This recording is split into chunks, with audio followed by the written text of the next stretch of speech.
this battlefield of Kurukshetra. Everybody was observing the army. And then, it's okay, you can hear it. So, then we had some sign of victory. My last class, we spoke about all the signs of victory on this battlefield. And we had Krishna's Bhakta Vatsala, he's there for his devotee. And we had all these Arjuna's doubts, and so many doubts and so many arguing, even in the beginning of the second chapter. And now Arjuna finally surrendered. So we are there on this verse that we will study today, that it will be the real beginning of the Bhagavad Gita, because Krishna is going to chastise Arjuna. So Arjuna has expressed all his doubts, all his argument, and now he has surrendered finally, completely, and Krishna is going to speak. Om Namo Bhagavate Vasudevaya. Om Namo Bhagavate Vasudevaya. Om Namo Bhagavate Vasudevaya. Om Namo Bhagavate Vasudevaya. Om Namo Bhagavate Vasudevaya. Om Namo Bhagavate Vasudevaya. Shri Bhagavan Vacha. Shri Bhagavan Vacha. Asochanam Vasochastvam.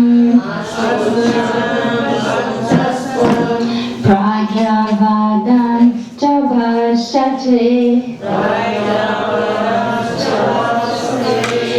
Gatasun Agatasun Cha.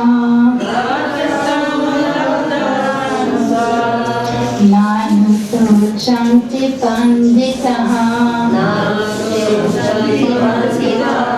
Shri Bhagavan Vacha. Asochanam Vasochastvam. Pragyavadam Chabashase. Gatasun Agatasun Cha. Nanaso Chanti Pandita. Which you want to try to read?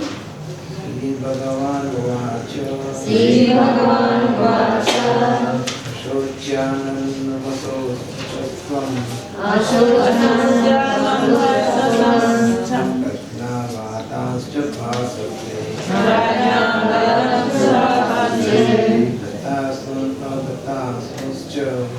Sri Bhagavan Vacha. Sri Bhagavan Vacha.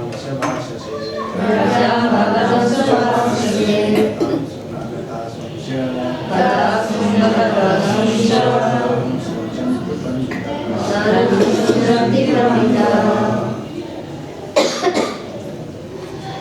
Bhagavan Vacha. Sri Bhagavan Vacha. Asochanam Vasochastvam. Pragyavadam Sabhasase. Gatasun Agatasuncha. Nanaso Chanti Panditaha. Sri Bhagavan Vacha. Sri Bhagavan Vacha. Asasyanam Bhasasastam. Prajna Vedam Sabhasase. Gatasan Agata Samsa. Nanusa Santi Pandita.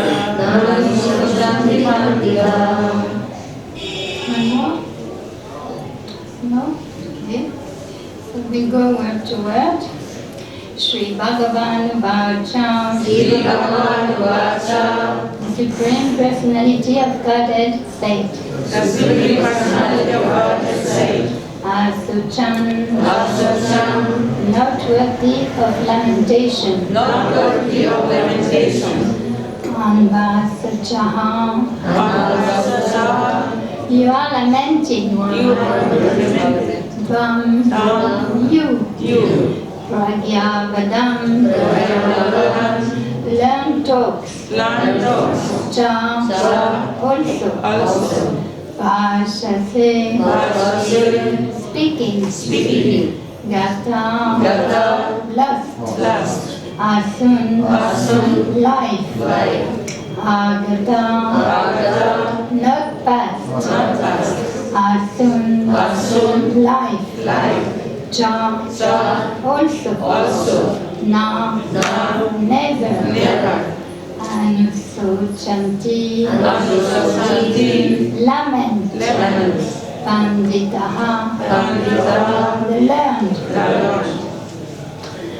The Supreme Personality of Godhead said, while speaking learned words, you are mourning for what is not worthy of grief.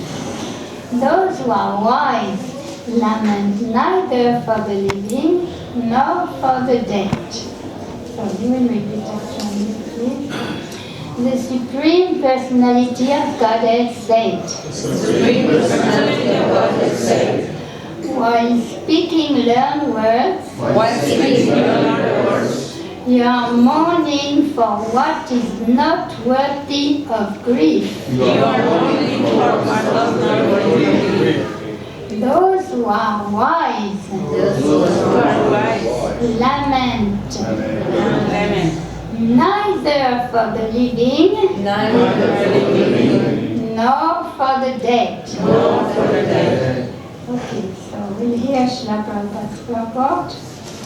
The Lord at once took the position of the teacher and chastised the student, calling him indirectly a fool.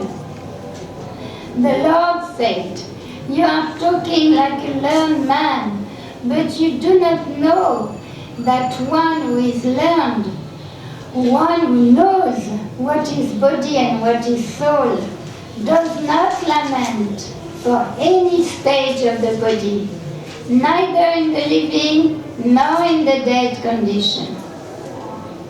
As explained in later chapters, it will be clear that knowledge means to know matter and spirit, and the controller of both. Arjuna argued that religious principles should be given more importance than politics or sociology, but he did not know that knowledge of matter, soul, and the Supreme is even more important than religious formularies. And because he was lacking in that knowledge, he should not have posed himself as a very learned man. As he did not happen to be a very learned man, he was consequently lamenting for something which was unworthy of lamentation. The body is born and is destined to be vanquished today or tomorrow. Therefore, the body is not as important as the soul. One who knows this is actually learned. One who knows this is actually learned. And for him, there is no cause for lamentation, regardless of the condition of the material body. So this is a very edifying text. I read again the verse. The Supreme Personality of Godhead said, you don't need to repeat again this time. While speaking learned words, you are mourning for what is not worthy of grief. Those who are wise lament neither for the living nor for the dead. So before starting I will read a little glorification. So that will be very attentive because we have to know why we are hearing Bhagavad Gita. If one properly follows the instruction of Bhagavad Gita, one can be freed from all the miseries and anxieties of life. One will be freed from all fears in this life, and one's next life will be spiritual. If one reads Bhagavad Gita very sincerely and with all seriousness, then by the grace of the Lord, the reactions of his past misdeeds will not act upon him. We say he will be free from his karma. One may cleanse himself daily by taking a bath in water, but if one takes a bath even once in the sacred Ganges water of Bhagavad Gita, for him the dirt of material life is altogether vanquished. Because Bhagavad Gita is spoken by the Supreme Personality of Godhead, one need not read any other Vedic literature. You see, everything is there. One need only attentively and regularly hear and read Bhagavad Gita. In the present age, people are so absorbed in mundane activities that it is not possible for them to read all the Vedic literature. And especially because it is it is not possible to read all the Vedic literature. But this is not necessary. This one book, Bhagavad Gita, will suffice because it is the essence of all Vedic literature, and especially because it is spoken by the Supreme Personality of Godhead himself. One who drinks the water of the Ganges attains salvation. So what to speak of one who drinks the nectar of Bhagavad Gita? Bhagavad Gita is the essential nectar of the Mahabharata, and it is spoken by Lord Krishna himself, the original Vishnu. So then, the last verse was the Gita Upanishad. Bhagavad Gita, the essence of all the Upanishad, is just like a cow. And Lord Krishna, who is famous as a cowboy, is milking this cow. Arjuna is just like a calf, and learned scholar and pure devotees are to drink the nectar and milk of Bhagavad Gita. Let there be only one scripture, Bhagavad Gita, one God, Shri Krishna, one hymn, Hare Krishna, Krishna Krishna, Hare Hare, Hare Ram, Ram Ram, Hare Hare. And let there be only one word, devotional service to God. Sorry about that. Somebody ringing me that's not It's supposed to be. possible to turn off all the cell phone and all the mobile phone. Please. Maybe you can move outside. Some Chinese outfit that keep ringing all the time. And once they get one ringing, they ring about 3 or 4 times. No problem. Can you put it on silent? Apologize. Yeah.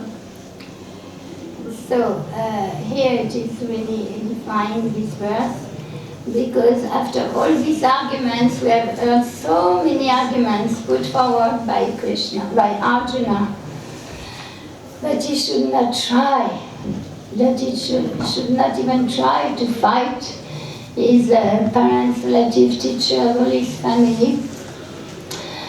Now Krishna is surrendering, he is putting his voice, saying, Karpanya doshopatam svabhava, I am now your disciple, a surrendered soul unto you. Please instruct me.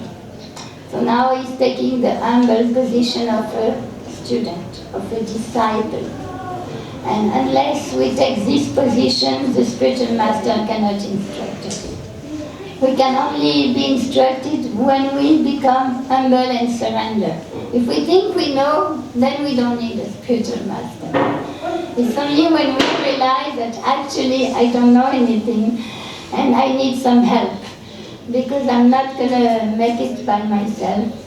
Then when we realize we need some help, then we approach a spiritual master in this humble mood. Okay, now I'm your disciple, please instruct me. And when we do that, then there is no question of arguing anymore. Then we surrender. That means, okay, I don't know anything. I need a help. I need a master to tell me, to give me transcendental knowledge. This is the process of diksha, initiation.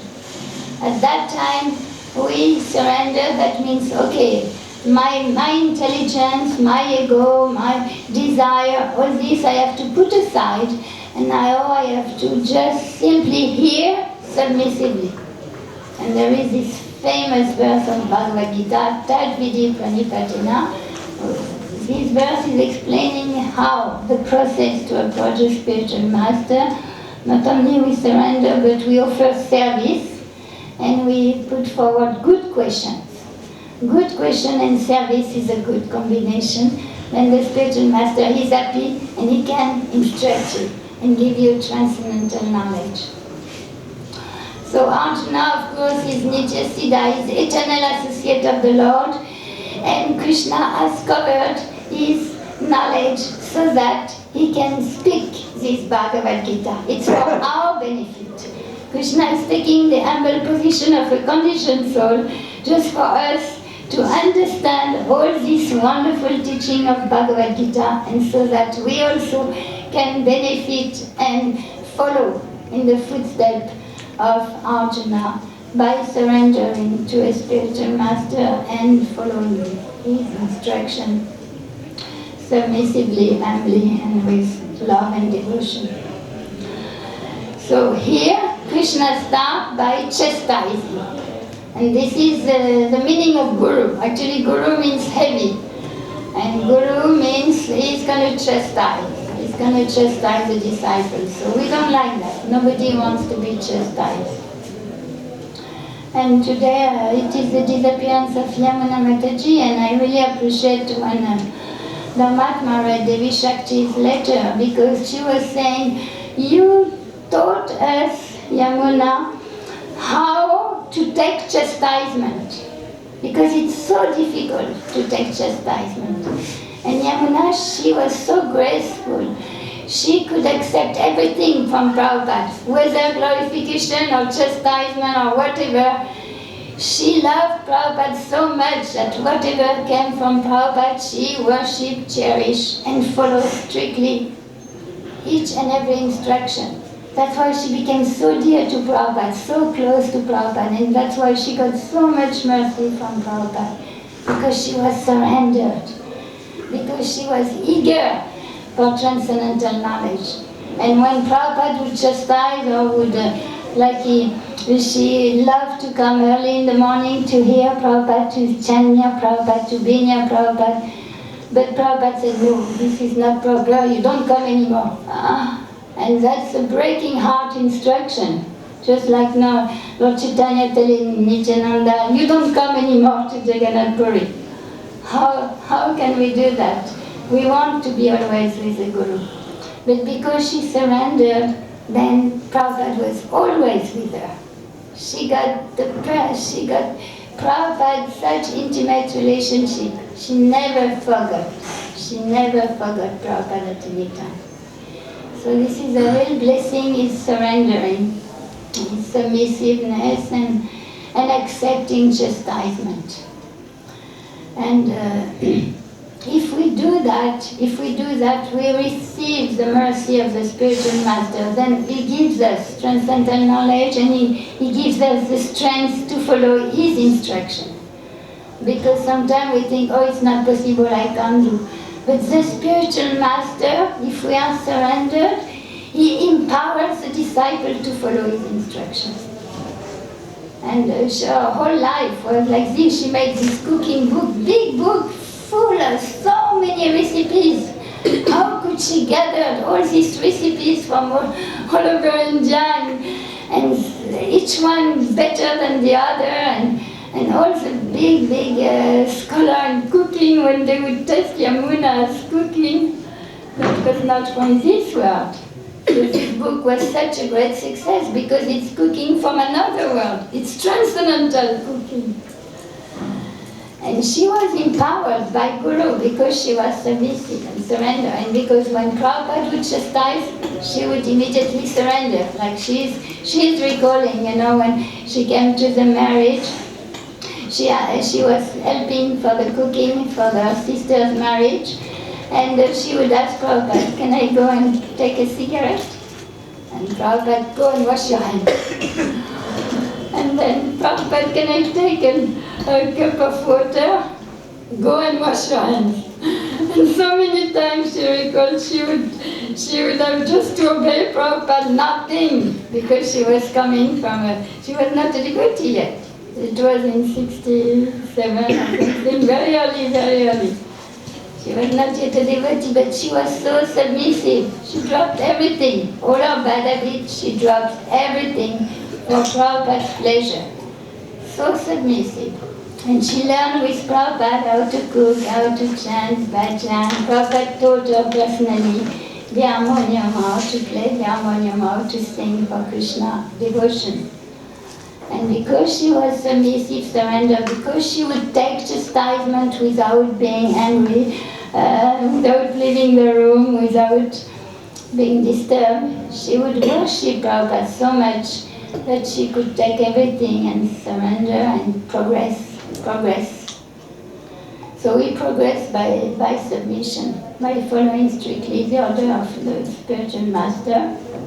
And she is a living example. She was a living example of that. And that's why all the devotees are mourning, and she has a samadhi in Vrindavan. And Mahatma, when he was reading his presentation, he started crying, and I also started crying. And it was like we had lost a mother in ISKCON. So here we see this is perfect disciple, like she was perfect disciple. Here Arjuna is taking the position of a perfect disciple. Okay, he accepts the chastisement, he's not getting disturbed, he's not arguing with Krishna anymore. Now Krishna is chastising him and he accepts in a humble mood. And for the benefit of all of us, he's taking this position of a conditioned soul, of a fallen soul, who is in ignorance. But Arjuna, no, he is an eternal associate of the Lord. He's just taking this position so that we learn to teach us by example. So Krishna is saying, why you are mourning? You are mourning, you don't want to fight, you are like crying because you are supposed to kill your father, your teachers, your grandfather, your cousins, all your family and relatives. And why you are mourning? They are not this body. And Prabhupada over and over and over, when you hear his class, he's telling you are not this body. When you hear Prabhupada's class on Bhagavad Gita, it's amazing how Prabhupada is pushing this issue day after day after day. You are not this body. So here he's mourning because he thinks he's going to kill them, because he's seeing only the body. And this is our condition, Sometimes we only see bodies. Oh, she is French, oh, she is American, oh, this is a Chinese, oh, this is a Russian. We don't see the spirit soul, so we are bewildered, just like Arjuna. He doesn't want to kill because he thinks they are these bodies. When actually knowledge means to know the difference between matter and spirit. This is knowledge. Knowledge means we know the body is just a cloth, it's an out garment, and who we are spirit soul inside the body. I'm the soul, I am not the body. And this analogy of the early ISKCON, they made movies with a bird in a cage. And the little child, he was shining the cage but not feeding the bird, so the bird died. And that's our position in this material world. We want sense gratification, sense enjoyments, nice house, nice car, nice facility. And we forget that, no, this body I'm not. This body is going to fall, collapse. And my soul, what did I do for my soul? How did I nourish my soul? What did I do to prepare myself for next lifetime? So it's very important to take some time, day after day, for our own sadhana bhakti, for studying Prabhupada's book, for serving the Vaishnava, because these activities are eternal. And these are the real activities that will nourish our soul. So eternal credit. A little endeavor, nea vikramanasasti pratyavayana vidyate. If you do a little sacrifice, a little endeavor, a little extra effort, just to please Krishna, that's eternal credit. That's on your spiritual bank account. And at the time of death, all this is accumulated. So it's worthy of doing a little sacrifice. Now it's so cold and it's so austere and it's so difficult, But if we do a little sacrifice day after day to chant our horns, to study Prabhupada's book, to serve the devotees, Krishna is smiling, Krishna is pleased with our effort, and we get purified. All the unwanted thing and nartas, bad karmas, bad samskar, all this bad impression in our mind, in our heart, we are washing day after day, getting cleansed, so that one day we'll be completely pure as the moon, so radiant, so shining. So this is our challenge, to go above the bodily platform of life. This bodily concept of life. We are so entangled, life after life. We have been moving in this cycle of birth and death. And now we have to say, stop, finish. I don't want anymore to play the game. Now I want to realize who am I, and I want to serve Krishna in my eternal original position. Who am I? I want to serve Krishna in my eternal original position. So that should be our constant meditation, seeking the absolute truth, seeking to develop a personal relationship with Krishna, develop this deep intrinsic nature. This, we all want love, but we don't know how to get love. But love actually we'll get when we start developing a relationship with Krishna, because Krishna is love. So by developing a relationship with Krishna, we'll start tasting love, real love, eternal love, ananda, eternal felicity. And this love is with God, Krishna. He is the reservoir of all pleasure. Akila Rasamrita Murti. Krishna is the reservoir of all pleasure. Some are tasting love with Krishna as a servant. Some are tasting love with Krishna as a friend. Some are tasting love with Krishna as a father, mother, nurse. And some as a lover. Each one has a different relationship. And when we grow up in spiritual life and we understand, no, I'm not this body, I have my eternal relationship with Krishna and I want to serve Him eternally in this different aspect according to your nature. You will have natural inclination. Then you will start tasting this real loving exchange with God. He's waiting for that. He's sitting in your heart and He's waiting. Oh, when is He going to turn to me? When are we going to have a relationship, start together and again develop our loving relationship? Krishna is waiting, patiently waiting, life after life after life. He's going with us in all the body and all the life. He's waiting for us to just turn our head towards Him. Okay, let's start being friends again. So this is the challenge of this lifetime, to awaken our relationship with Krishna and serve in our eternal capacity. So here, Krishna is chastising. So the Guru is supposed to chastise. So when you approach a spiritual master, sometimes the disciples, they don't want to be chastised. When the Guru starts chastising, they go. This is not serious. This is not serious disciple. A serious disciple okay, my Gurudev is not happy with me, I have so many anarthas, so many bad habits, I'm such a lawful, sinful. When you read Chaitanya Charitamrita, you see Krishna Das Kaviraj Goswami, he says, I'm lower than a worm in stool. So you can see at the level, we are not yet there to think that we are a worm in stool. That's Premi Bhakta, such humility. The depth of their humility we cannot imagine.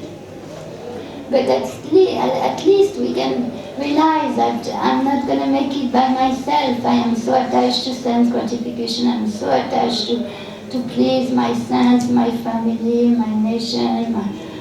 I'm so conditioned, so I need the rope of the spiritual master. I need his help to get out of the bodily concept of life and to develop again my eternal relationship with the Lord. So this is a cry. We have to cry. We have to cry for the Lord. Please help. We are in a prison, and we don't want to be first-class prisoner, decorate our prison and make it such a nice place. No, we are just in a prison. We want to get out. And for that, we have to rectify our behavior. So it's serious. Spiritual life is serious. Jai Shri Radhe, Hare Krishna.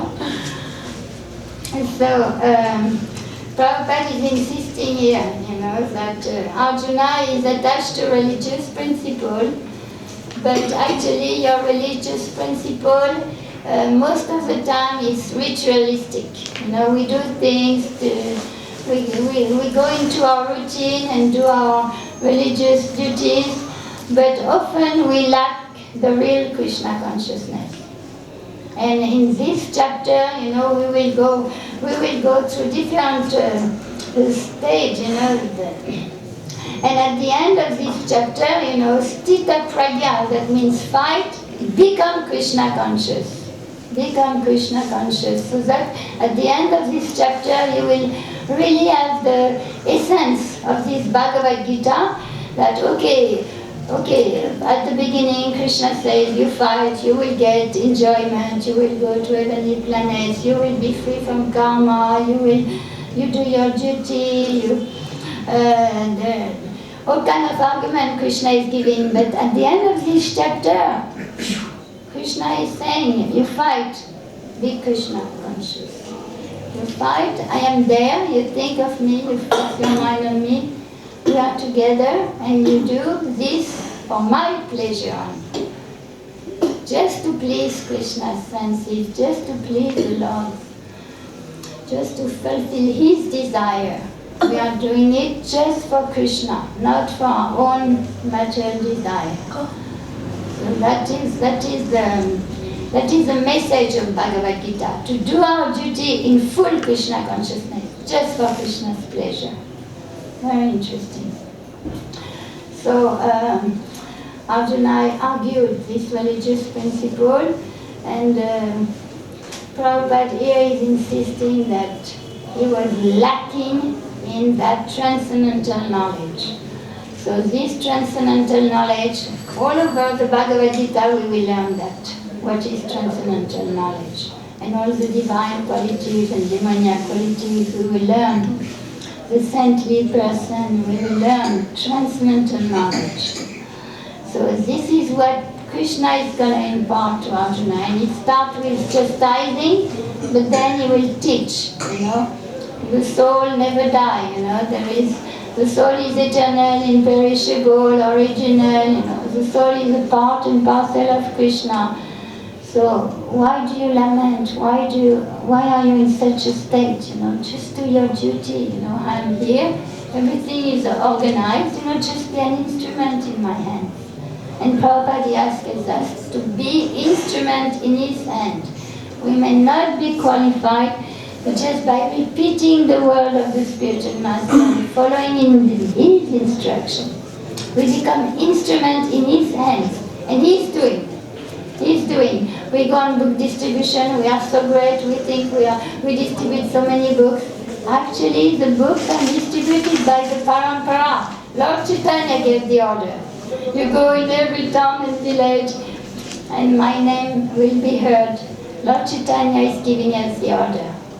You become guru, you save the world. We are not doing it on ourselves. We receive the instruction and we go door to door, and actually we are empowered because it's the Lord's desire. Lord Chaitanya wants that every soul goes back to Krishna. So we become instrument in the Lord's hands.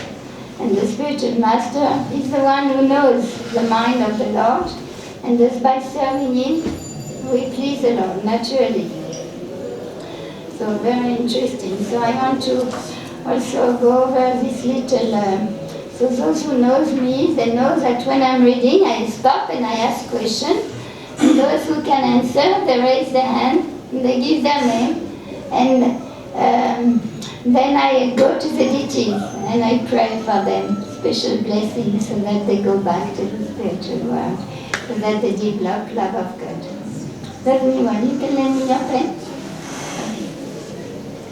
So, I will start reading and I will stop, and if you hear attentively, the answer is there. You just have to hear attentively. You hear, and then when I ask the question, you know the answer. It's not difficult. Okay, Parvati said, so this is between Lord Shiva and Parvati. It's a dialogue about Bhagavad Gita. Parvati said, my dear husband, you know all the transcendental truth, and by your mercy I have heard the glories of the Supreme Personality of Godhead, Lord Krishna. O Lord, now I long to hear from you the glories of Bhagavad Gita, which was spoken by Lord Krishna, and by hearing which one's devotion to Lord Krishna increases. So what she wants? What does she want, Parvati? Who knows?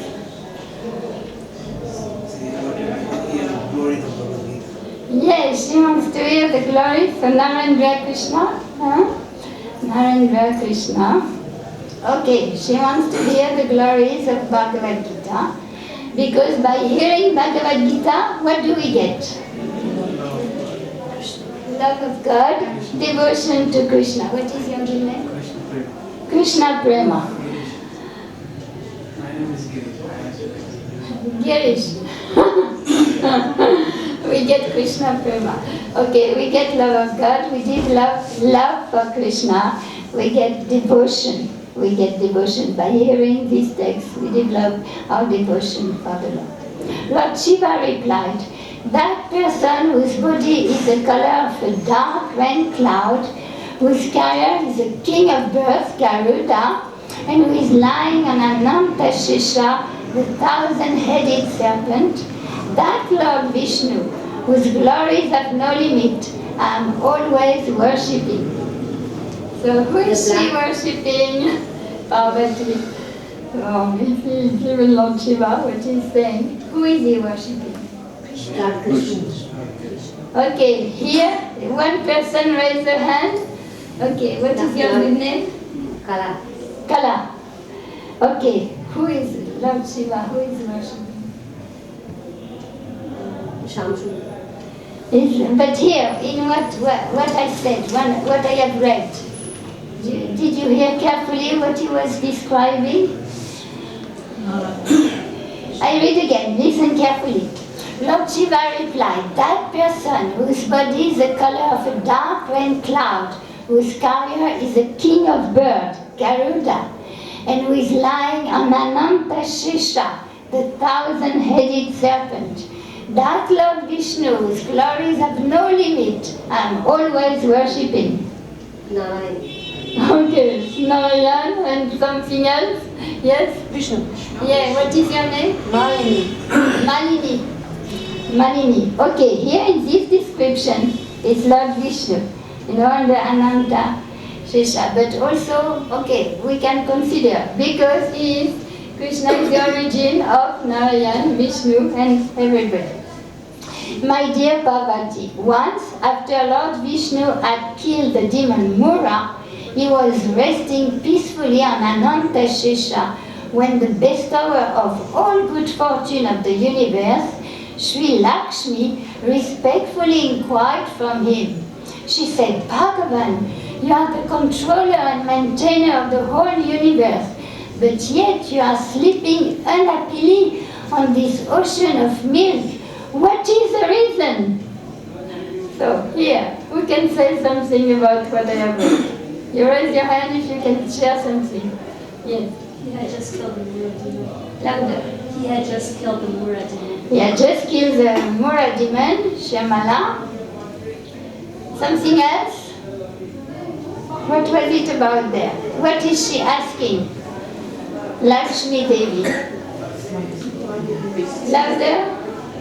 You are the maintainer of the whole world, but still you are sleeping on the so quietly on the ocean.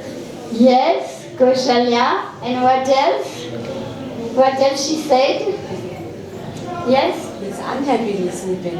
You are unhappy, you are so sad. What is the reason of your unhappiness? She's wondering. Lakshmi Devi, and the goddess of fortune. What is the reason you are unhappy? So Lord Vishnu said, my dear Lakshmi, I am not sleeping, but I'm watching how wonderfully my energy are working. It is by the wonderful energy of mine that I am controlling all things, and yet I remain separate. And it is by remembering these divine activities of mine that the great devotees and yogis manage to free themselves from the wheel of birth and death and attain the transcendental nature of mind, which is eternal and free from all qualities. Anything from this paragraph? Anything you remember from this paragraph, you can raise your hand. Yes? That Vishnu is happy that by his energy, all the devotees can get free from the cycle of birth and death. Yes. And he's happy to see this only by his own energy they are able to do this. Yes, by remembering, especially, we have to remember something else. Somebody was raising. Even Krishna is amazed at his own energy. Speak loud. Yes. Narayan's own energy. Is there a microphone in the room? Yeah. Please give him the microphone. What is your good name, Prabhu? Kavi Kamanpur.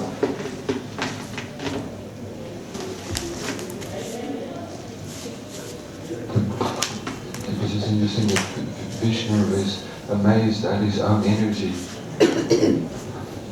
Yes, he is amazed at his own energy. Actually, he's not unhappy, he's not sad, and he's not sleeping. Okay? He's meditating on his divine energy. How amazing it is that all these things are going on. And we, what's her name? Malini's name? And by remembering the Lord's energy and activities and pastime, then we can be free from this material world. Okay. So Lakshmi said, O controller of all things, you are the goal of the meditation of great yogis. Nothing can go on without you. And yet you are separate. You are the cause of creation, maintenance, and destruction of all the material universes. Kindly inform me about the workings of your wonderful energies, which are so attractive that even you are lying here meditating upon them. Okay, somebody who didn't speak yet, raise your hand if you know. Yes, please. Who wants to hear about the workings? Take the microphone, please. What is your good name? Kripamaya Das. Louder.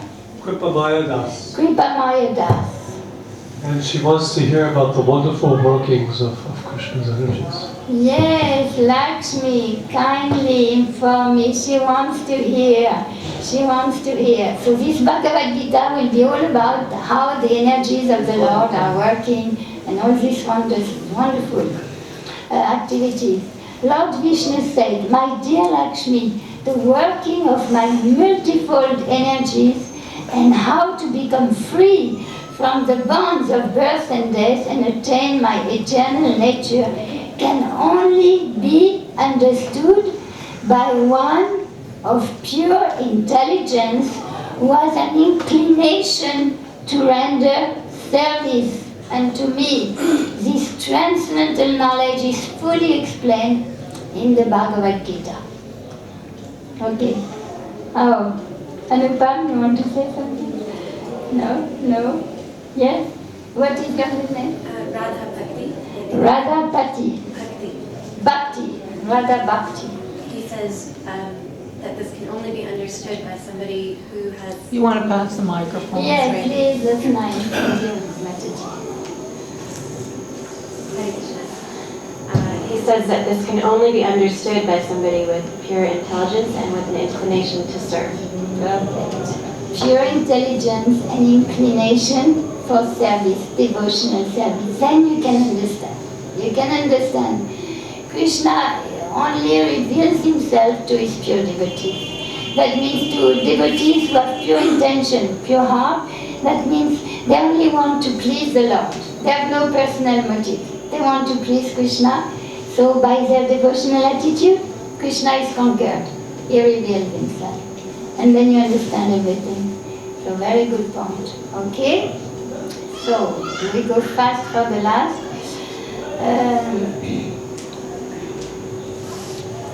Lord Vishnu said, I myself have manifested the form of the Bhagavad Gita. Please understand that the first 5 chapters are my 5 heads. The next 10 chapters are my 10 arms. And the 16th chapter is my stomach. And the last 2 chapters are my lotus feet. In this way, you should understand the transcendental deity of the Bhagavad Gita. This Bhagavad Gita is a destroyer of all sins, and an intelligent person who daily recites 1 chapter, or even 1 shloka, or 1/2 shloka, or at least 1/4 of a shloka, will attain the same position as Sushama had attained. What's the reference? Excuse me? What's the reference? The reference, this is the Gita Mahatmya, the glories of Bhagavad Gita. We are in chapter 1. Okay? So, here, it is Lord Vishnu who is speaking to Lakshmi Devi. He is explaining to her this Bhagavad Gita. How it is, she is a deity, Bhagavad Gita.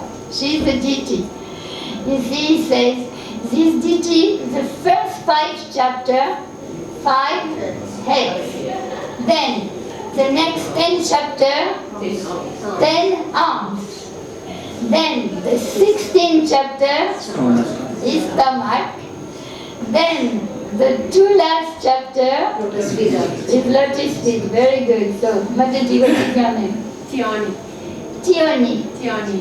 Tioni. Okay, this side, then they have understood this deity. Okay, then he says, this Bhagavad Gita is destroyer of all sins, and an intelligent person who daily recites 1 chapter, even 1 shloka, even half a shloka, or at least a quarter of a shloka, you imagine, will attain the same position as Sushama. Do we have 5-10 minutes, or we have to stop at 6? No, a little longer is okay. We can. So Sushama, we will speak. Who is this Sushama? That he is referring here. Who is this Sushama? Listen to this story. It's amazing. So Lakshmi asked, who was Sushama? What class did he belong to? And what destination did he attain? Lord Vishnu said, my dear Lakshmi, Sushama was a very wicked and a most sinful man. Although he was born in a Brahmin family, his family had no Vedic knowledge. And he took pleasure only from hurting others. He never engaged in the chanting of my names, in giving charity or receiving guests. In fact, he never performed any pious activity. So you can figure out what kind of man it was. For his livelihood, he collected leaves and sold them in the bazaar. He especially enjoyed drinking wine and eating flesh. Very bad. In this way, he passed his life. Who was Shushama? Who was Shushama? Give me your name. Nadakunda. Nadakundas. Naradakunda. Okay. Who was Sharma was a Shushama? wicked man. He was a wicked man. He was They're giving the microphone. Who was this Shushama?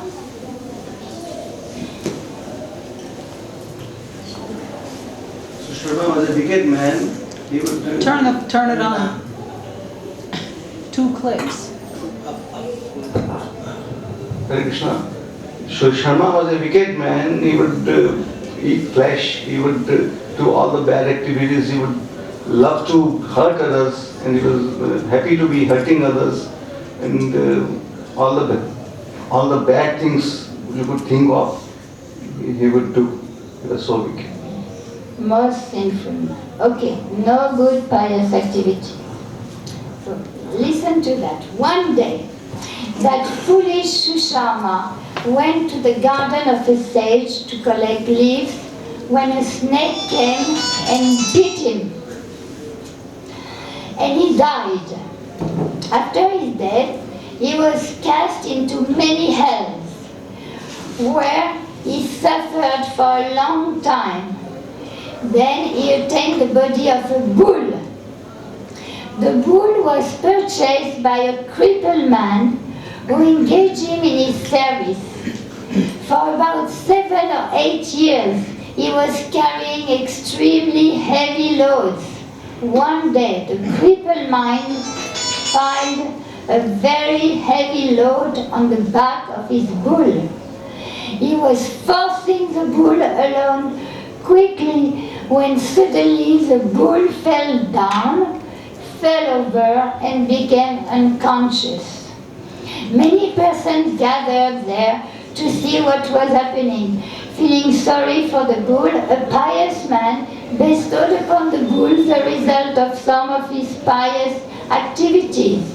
Seeing that, other person standing there started remembering their pious activities and offered the result of some of those activities to the bull.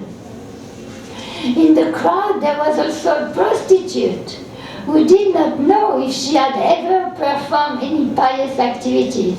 But seeing everyone else offering their pious credits to the bull, she also offered the result of any pious activity she might have performed. After that, the bull died and was taken to the abode of Yamaraj, the god of death. What is that about? Prabhuji? Did you hear something? No. Prabhuji? Yes, the bull. Who is that bull? That Susama. Yes. Susama is the bull. And he was being loaded heavily and he fell down. And many persons were gathered there, all was offering. They were asked to give some. Give him the microphone, it's nice if everybody can hear. They were asked to give some, who has done some pious activities. You have to turn it on. And There's a button there. but there are prostitutes also when they are. You have to hold it to your mouth. In the gathering. But she thought, I have not done any pious activities. How can I do anything for this bull? But she said, anything I have done in my life, I donate to. I just do for him then. If ever I have done something, what is your good name? Rama Vallabh Das. Rama Vallabh Das. Vallabha. Okay, very good. Yes, that's the story of this bull. Okay, be very careful. What's happening now? There, Yamaraj informed him, you are now free from the reaction of all your previous sinful deeds due to the pious credit given to you by the prostitute. Then he took birth in a very high Brahmin family. In that birth he was able to remember his past lives. After many days he decided to search out the prostitute who had been the cause of freeing him from his hellish condition. Okay, Prabhuji? You want to share something? No? On this side, somebody wants to share something? You want to share something? You want to try and say something? Give us a microphone. Pass the microphone. Horrible. What is your good name? Oui? Yes. Onala. Again? Onala. Onala. So, please help me. Yes, so what happened to him is that when he met the god of death, Yamaraj, he said to him that because of the prostitute offering, he was going to be freed from all his past bad activities and take birth in a high Brahmin family. So when he actually became a Brahmin, he remembered his previous lives, and he wanted to get to know who the prostitute was. He wants to find that prostitute. Okay, so be very attentive now. After he found and introduced himself to the prostitute, he inquired from her, "What were the pious activities performed by you, the fruit of which freed me from my hellish situation?" The prostitute replied, "My dear sir, in that cage is a parrot, which recites something every day. Hearing that recitation, my heart has become completely pure.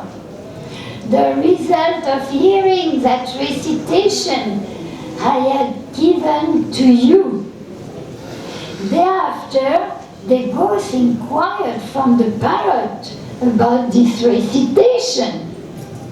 Okay, someone? Okay, Prabhuji, what is your name? Irene. Louder. Irene. Irene. Yes. He found the prostitute and she said that there's a parrot in a cage and the parrot recites something every day, and that her heart became pure from hearing that, and that result she gave to him. Excellent. And so they asked the parrot what. Now they are inquiring. Okay. The parrot, remembering his previous life, started to narrate his story. He said, "Previously, I had been a learned Brahmin, but due to my pride, I used to insult other learned persons. I was also extremely jealous. After I died, I was cast into many hell. And after a long time of suffering, I achieved this body of a parrot. Due to my past sinful activities, my mother and father died while I was a baby. And one day, while I was lying on the hot sands, with no protection, some rishis saw me and took me to their ashram. And they put me in a cage. At that place, the children of the rishi were learning the recitation of the first chapter of the Bhagavad Gita. Hearing them repeat the shloka, I also started repeating those shloka along with them. Shortly after, a thief stole me from there and sold me to this pious lady." So, somebody wants to speak who has not spoken is the best. The video man, you also here? No? Okay. So, Mataji, Anupam, you want to share something? Here, blue sari, you want to share? Mataji, you want to share something? Did you hear something? Who can share something? Yes? Okay, give her the microphone.